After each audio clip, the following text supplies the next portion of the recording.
Agnès Levallois, spécialiste du Moyen-Orient, dénonce la réaction de la France face aux frappes israéliennes en Iran. Alors la réaction française après le lancement de ces frappes israéliennes sur l'Iran sont très choquantes à mon sens en tous les cas parce que ces frappes se font en dehors de tout cadre international qui ne respecte en rien le droit international. Un pays n'a pas le droit de lancer des frappes préventives contre un autre pays.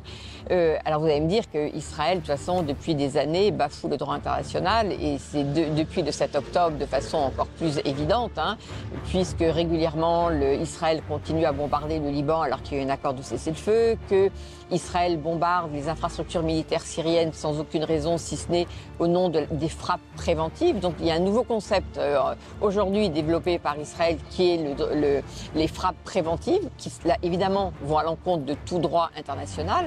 Ce qui est plus choquant, c'est qu'effectivement, un certain nombre de pays se plient ou acceptent cette réalité imposée par Israël et la France en fait partie.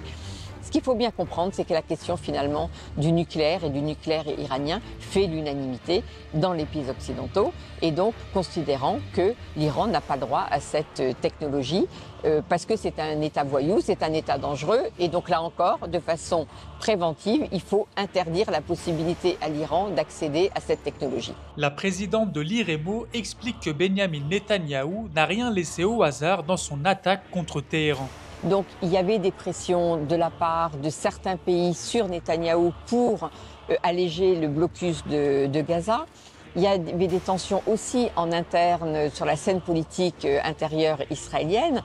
Et donc, effectivement, le fait de lancer ces frappes contre l'Iran était un très bon moment pour Netanyahou pour faire oublier ce qui se passe dans la bande de Gaza. Et le meilleur prétexte a été évidemment la sortie du rapport de l'AIEA, l'Agence internationale de l'énergie atomique, qui disait qu'effectivement l'Iran était en train d'enrichir l'uranium. Et donc c'était très facile pour Netanyahou de lancer ces opérations qui étaient en préparation depuis des mois et des mois, parce que bien évidemment ce genre d'opération nécessite un long temps de préparation.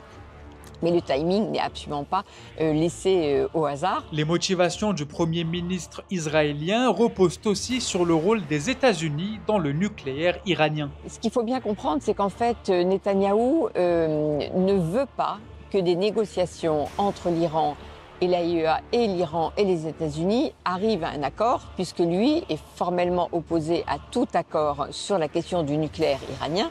Raison pour laquelle, lorsque l'accord avait été signé en 2015, il avait tout fait pour convaincre Trump, qui à l'époque était en campagne électorale, de prendre comme première pratiquement mesure à son arrivée à la Maison-Blanche de sortir de cet accord, alors que cet accord avait été respecté pendant les 3 ans qu'il a duré par la partie iranienne.